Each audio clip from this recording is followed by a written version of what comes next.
Shavua Tov. Bezrat Hashem, comenzamos nuevamente a estudiar la Torá desde el libro de Bereshit.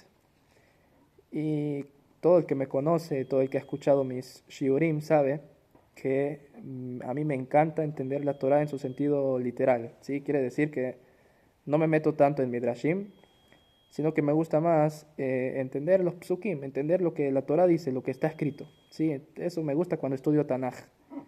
Pero, sin embargo, estoy consciente de que existe otra forma de entender la Torá que se llama Midrash. Y no estoy en contra del Midrash, Hasbe Shalom. Estoy muy a favor de estudiar Midrashim, pero, tal como dice el Rambam y como se entiende también del Ramban, Nachmanides y del Maimónides, los Midrashim no necesariamente hay que entenderlos de forma literal, ¿sí? Lo principal en los Midrashim es que vienen a decirnos una enseñanza. Eso es lo principal.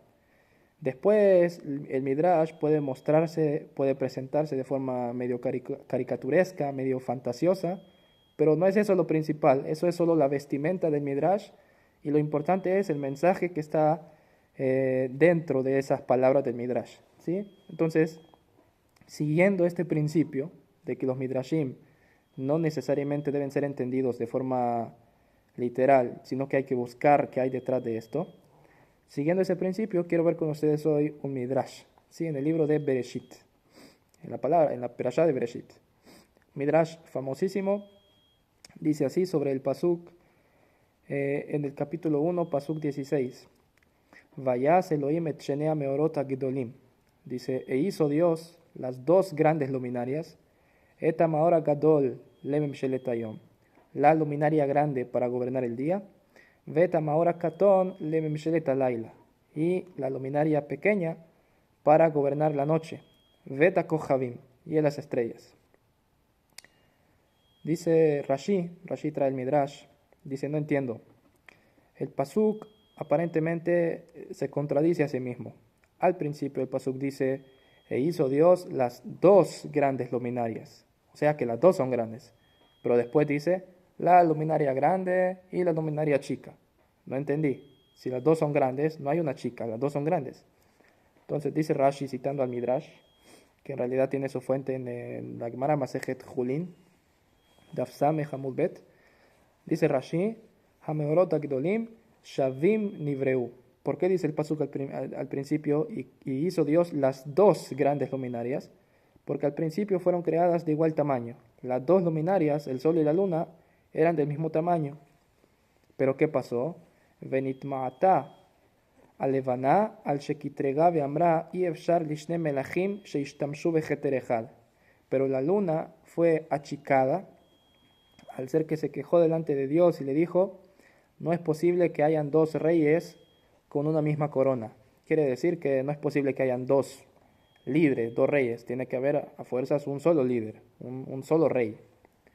Entonces dice que el Midrash, que Hashem, a causa de esta cosa que dijo la luna, la hizo más pequeña a ella. Hay que entender acá. Como les dije, no se fijen en el sentido literal del Midrash, ¿sí? La luna no habla.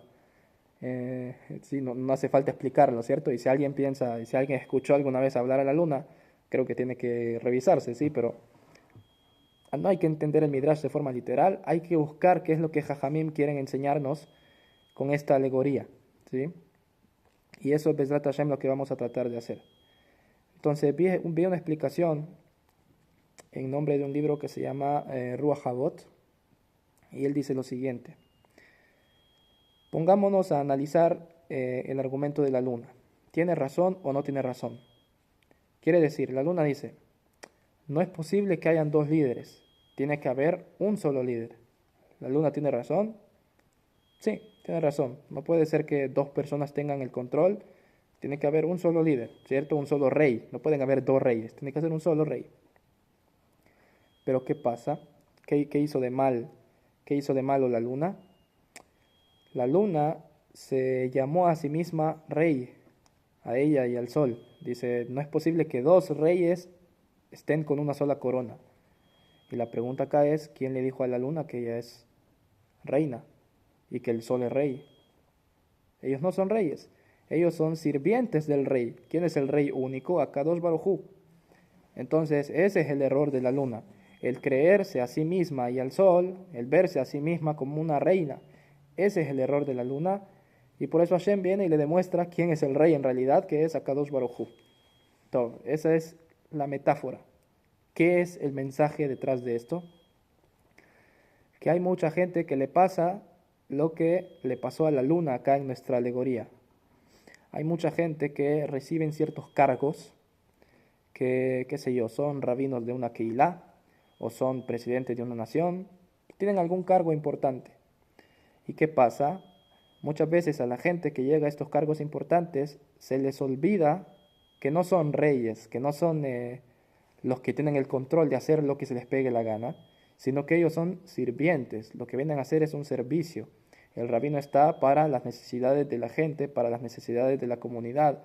El presidente lo mismo con su nación. Pero no son ellos los que tienen el control y pueden hacer lo que sea. No se tienen que ver a sí mismos como reyes, sino como, entre comillas, como sirvientes que vienen a dar un servicio a la gente. Y ese es el mensaje acá, es lo que el Midrash nos quiere decir. A la luna se le dio su función y al sol se le dio su función. Y la luna se equivocó y pensó, al verse en una posición así, ella pensó que ella era reina. Y dice el Midrash, no, el rey es Akadosh Baruj Hu, que no se te olvide, no importa qué cargo importante tengas, qué persona importante seas, el presidente de Estados Unidos, lo que sea, el rey es Akadosh Baruj Hu. Y vos viniste simplemente a cumplir una función y es tu trabajo hacerlo, pero sos un sirviente, un trabajador de Akadosh Baruj Hu, y nunca sos el rey. Ese es solo Hashem. Ese es el mensaje que hay detrás de este lindo Midrash. Y es curioso que el Meshech Chochmah dice que el sol, ¿cómo se dice sol en hebreo? Shemesh. Dice el Meshech Chochmah, ¿quién le puso el nombre Shemesh al sol? Abraham Avinu. Él así dice en su comentario en Perashat Lech Lecha. Sí, Lech Lecha, dice el Meshech Chochmah. Antes, la gente, ¿cómo le decía al sol? Hamaora Gadol, ¿sí? La luminaria grande, tal como se le llama acá en este pasuk, al principio de la creación. Le decían la gran luminaria. Pero que vino Abraham y él le puso el nombre Shemesh. ¿Por qué? Porque la gente ya idolatraba al sol. Pensaban que el sol era una deidad. Y Abraham les vino a enseñar que el sol es simplemente un sirviente de Akadosh Baruj Hu, del Dios verdadero. Y por eso Abraham le llamó al sol Shemesh. ¿Qué significa Leshamesh? Leshamesh es servir. Shamash, una persona que vino a dar un servicio. Entonces el Shemesh no es un rey, no es una deidad, es simplemente un siervo de Akadosh Baruj Hu. Entonces este es el mensaje de este Midrash, el hecho de que cuando una persona obtiene un cargo importante, que no se le olvide que él no es el rey, ese es solo Akadosh Baruj Hu, y que él solo viene a ayudar a los demás, y él viene a estar pendiente de las necesidades de las demás personas. Ese es el mensaje lindo que nos deja este Midrash. Entonces, Bezrat Hashem, Bli Neder, sin compromiso, a mí me gustaría este año empezar a también ver Midrashim y ver qué nos enseñan los Midrashim, ¿sí? Porque más allá de entender los Midrashim en su sentido literal, hay más allá, hay más profundidad, y eso es lo que hay que saber, ¿sí? Jajamim nos hablan de forma alegórica para enseñarnos cosas lindas, mensajes lindos, y pueden haber muchas interpretaciones sobre un mismo Midrash, pero bueno, Bezrat Hashem vamos a, cuando se pueda, ver alguna interpretación de Midrashim y ver qué mensaje nos deja para la vida. Que tengan todos una excelente semana.